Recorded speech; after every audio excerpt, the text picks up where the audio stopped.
एक बार पुनः स्वागत है आप सभी विद्यार्थियों का Subhash study centre YouTube channel पर। आज का यह वीडियो कक्षा 9 के छात्रों के लिए काफ़ी ज़्यादा इम्पोर्टेंट है, क्योंकि इस वीडियो के द्वारा हम आपके साथ साझा करेंगे लक्ष्मी का स्वागत एकांकी का कथानक अथवा प्रश्न पूछा जा सकता है कुछ इस प्रकार से, लक्ष्मी का स्वागत एकांकी की कथा वस्तु लिखिए। क्योंकि ये जो प्रश्न आपकी परीक्षा में पूछा जाएगा कितने नंबर का होगा, 5 नंबर का प्रश्न होगा। और मैं आपको इस वीडियो के द्वारा लक्ष्मी का स्वागत एकांकी का कथानक अथवा कथा वस्तु बिल्कुल आसान शब्दों में बताऊंगा, ताकि आपको ज्यादा रटना न पड़े और आप इस वीडियो को अपने मित्रों में ज्यादा से ज्यादा शेयर करें। और साथ ही साथ यदि आपने अभी तक चैनल को सब्सक्राइब नहीं किया है तो चैनल को सब्सक्राइब कर लें और बेल आइकन को जरूर दबाएं, ताकि आने वाली प्रत्येक वीडियो का नोटिफिकेशन आप तक पहुंचता रहे और आप हमारे इस चैनल के साथ जुड़कर अपनी बोर्ड परीक्षा की बेहतर तैयारी कर सकें। तो प्रश्न कुछ इस तरीके से पूछा जा सकता है कि लक्ष्मी का स्वागत एकांकी का कथानक अपने शब्दों में लिखिए, अथवा लक्ष्मी का स्वागत भावना प्रधान मर्म स्पर्शी सामाजिक एकांकी है और इस पर अपने विचार व्यक्त कीजिए। आपको इन दोनों के प्रश्नों का उत्तर एक ही तरीके से लिखना है। तो यहां पर क्या पूछा गया है कि कथानक अथवा कथावस्तु लिखिए अथवा अपने विचार व्यक्त कीजिए इस एकांकी के बारे में। और मैं आपको एक जानकारी दे दूं कि आपको इस वर्ष यानी अब जो आपकी परीक्षा होगी उसके लिए सिर्फ 2 एकांकी पढ़नी है। पहली दीपदान, जिसके लेखक कौन है, डॉक्टर राम कुमार वर्मा जी हैं। और दूसरी एकांकी क्या पढ़नी है, लक्ष्मी का स्वागत। लक्ष्मी का स्वागत, इस एकांकी को पढ़ना है। बाकी शेष कोई भी एकांकी आपको नहीं पढ़नी है, मैंने आपको पाठ्यक्रम बता दिया है। और यदि आपने इसके पहले वीडियो में ना देखा हो मॉडल पेपर से रिलेटेड वीडियो, जिसमें मैंने नए पैटर्न पर आधारित मॉडल पेपर को उपलब्ध कराया है और साथ ही उस पेपर का हल करके भी बताया है, आपको चैनल की प्लेलिस्ट में वीडियो मिल जाएंगे। आप देखकर अपनी बोर्ड परीक्षा की बेहतर तैयारी कर सकते हैं। तो क्या हो जाएगा, लक्ष्मी का स्वागत एकांकी का कथानक अथवा कथावस्तु। तो यहां पर आप देख सकते हैं बिल्कुल आसान शब्दों में, लक्ष्मी का स्वागत उपेंद्रनाथ अस्क का एक सफल सामाजिक एकांकी है। लक्ष्मी का स्वागत उपेंद्रनाथ अस्क जी का एक सफल सामाजिक एकांकी है। लक्ष्मी का स्वागत किसकी एकांकी है, उपेंद्रनाथ अस्क जी की है। और दीपदान किसकी एकांकी है, दीपदान मैं आपको जानकारी दे दूं, दीपदान के लेखक हैं डॉक्टर राम कुमार वर्मा जी। डॉक्टर राम कुमार वर्मा जी को हिंदी का प्रसिद्ध एकांकीकार भी कहा जाता है। और यह दीपदान इनकी एकांकी बड़ी ही रोचक एकांकी है। यदि आप इसे पढ़ते हैं तो आपका हृदय एक बार अवश्य दुखी हो जाएगा। डॉक्टर राम कुमार वर्मा जी के द्वारा रचित दीपदान एकांकी को आप जरूर पढ़िएगा। और यहाँ पर जो लक्ष्मी का स्वागत एकांकी है, इसके लेखक कौन है, उपेंद्रनाथ अस्क जी हैं। और एक सामान्य आर्थिक स्थिति वाले परिवार की एक छोटी सी घटना का आधार बनाकर एकांकीकार ने समाज में धन लोलुपता का नग्न चित्रण किया है। अर्थात समाज में कुछ लोग ऐसे होते हैं जो धन के पीछे इस तरीके से भागते हैं, इस तरह से भागते हैं कि वह अपने सभी रिश्ते नाते सभी को तोड़ देते हैं। इसी का इसमें वर्णन किया गया है। तो यहां पर हो जाएगा कथानक कुछ इस प्रकार से कि रोशन एक सहृदय शिक्षित युवक है। रोशन एक सहृदय शिक्षित युवक है। पत्नी के निधन के कुछ दिनों बाद उसका एकमात्र पुत्र अचानक बीमार हो जाता है। जब रोशन की पत्नी का अंत काल आ जाता है, अर्थात जब रोशन की पत्नी का निधन हो जाता है, उसके कुछ दिनों बाद ही रोशन का जो एकमात्र पुत्र था वह भी बीमारी के द्वारा ग्रसित हो जाता है, अर्थात वह भी बीमार हो जाता है। वह पुत्र के उपचार की व्यवस्था और उसके स्वास्थ्य की चिंता में इतना डूबा रहता है कि उसे इसके अतिरिक्त कुछ नहीं सूझता है।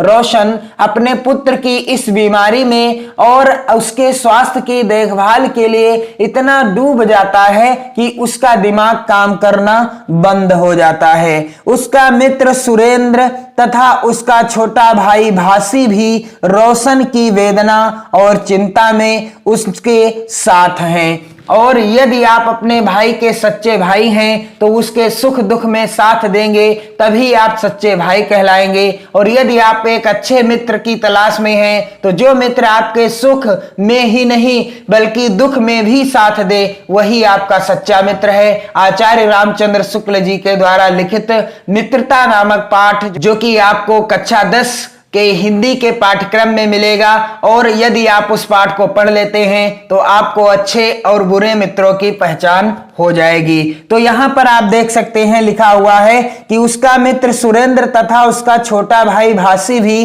रोशन की वेदना और चिंता में उसके साथ हैं। भासी दौड़ दौड़ कर बार बार डॉक्टर और दवाई की व्यवस्था करता है। रोशन का भाई भासी दौड़ दौड़ कर बार बार डॉक्टर और दवाई की व्यवस्था करता है। मित्र के साथ रहने से रोशन को थोड़ी बहुत हिम्मत मिलती है, लेकिन उसके माता पिता उसके लिए नई पत्नी लाने के प्रयास में लगे हुए हैं। उसके माता पिता क्या कर रहे हैं, यानी रोशन के माता पिता सोच रहे हैं कि अब तो हमारी बहू का स्वर्गवास हो ही गया है, तो क्यों ना हम अपने बेटे रोशन के लिए नई पत्नी की व्यवस्था कर दें, अर्थात रोशन की नई यानी दोबारा शादी कर दें। और सियालकोट से उसके लिए एक रिश्ता आया है। सियालकोट से रोशन के लिए एक रिश्ता आया है। सियालकोट वाले पहले भी रोशन का विवाह अपनी बेटी से करना चाहते थे।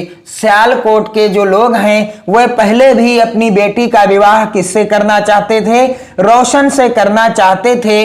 रोशन की पत्नी की मृत्यु के 1 मास बाद वह अब फिर आए हैं, और जब रोशन की पत्नी की मृत्यु हो गई है उसके 1 महीने बाद वह दोबारा अपनी बेटी की शादी के लिए यहाँ आए हैं। और पिता को यह परिवार बहुत अच्छा लगता है। रोशन के पिता को यह परिवार बहुत अच्छा लगता है क्योंकि उनका कारोबार बहुत अच्छा है। क्योंकि जो सियालकोट के मेहमान आए हैं शादी के लिए, उनका कारोबार बड़ा अच्छा है। धन के लालच में ही वह अपने पोते की बीमारी और उससे दुखी बेटे के दुख की चिंता किए बिना इस रिश्ते को स्वीकार करने के लिए आतुर हैं। रोशन के माता पिता धन के लोभी हैं और वे धन के लालच में ही अपने पोते की बीमारी को भूल जाते हैं, अपने बेटे के ऊपर आए हुए दुख को भूल जाते हैं, और वह इस रिश्ते को यानी जो सियालकोट से रिश्ता आया है उसे स्वीकार करने के लिए बहुत ही आतुर हैं। रोशन की मां भी उदाहरण देकर उसे पुनर्विवाह का औचित्य समझाती रहती है। माता पिता को रोशन के विवाह की इतनी आतुरता है कि वह अपने पोते के उपचार के प्रति पूर्णतः उदासीन है। माता पिता यानी रोशन के माता पिता अपने पुत्र रोशन की विवाह के लिए इतनी जल्दबाजी है कि वह अपने पोते के उपचार के प्रति उदासीन है, अर्थात अपने पोते का इलाज भी करना नहीं चाहते। रोशन के पिता रोशन की अनिच्छा को अनदेखा कर इस संबंध को स्वीकार कर लेते हैं। रोशन के जो पिता हैं वह जानते हैं कि रोशन शादी नहीं करना चाहता है, उसकी इच्छा नहीं है, अनिच्छा को अनदेखा कर देते हैं और उसकी इस इच्छा को अनदेखा कर देते हैं। वह चाहता नहीं कि मैं दोबारा शादी करूं, फिर भी उसके पिताजी ने सियालकोट के रिश्ते को स्वीकार कर लिया। उसी समय रोशन का बेटा डिफथीरिया जैसी बीमारी में तड़पता हुआ दम तोड़ देता है। उसी समय क्या होता है कि रोशन का जो बेटा है इकलौता, वह डिप्थीरिया जैसी भयंकर बीमारी में तड़पता हुआ अपना दम तोड़ देता है, अर्थात उसकी मृत्यु हो जाती है।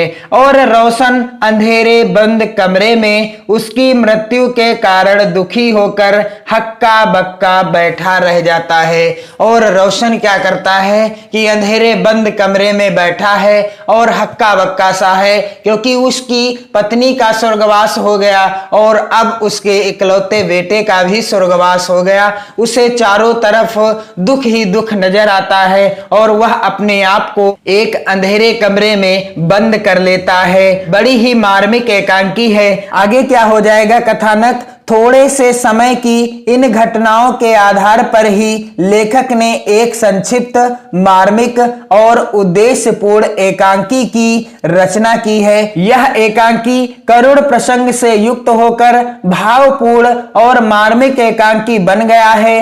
एक और बिना मां के बेटे की जानलेवा बीमारी और दूसरी ओर पहली पत्नी की मृत्यु के मात्र 1 मास के भीतर उसके पुनर्विवाह के लिए माता पिता द्वारा स्वीकृत दिया जाना, इन दोनों घटनाओं ने एकांकी को अत्यंत भावपूर्ण बना दिया है।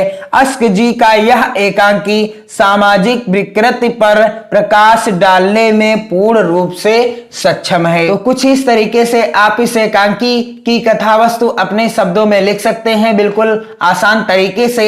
आप वीडियो को ज्यादा से ज्यादा मित्रों में शेयर करें, वीडियो को लाइक करें और चैनल पर यदि पहली बार आए हो तो चैनल को सब्सक्राइब करने के साथ साथ बेल आइकन को जरूर दबाएं। पढ़ते रहिए, मस्त रहिए, अपनी नोट्स बनाते रहिए। जय हिंद।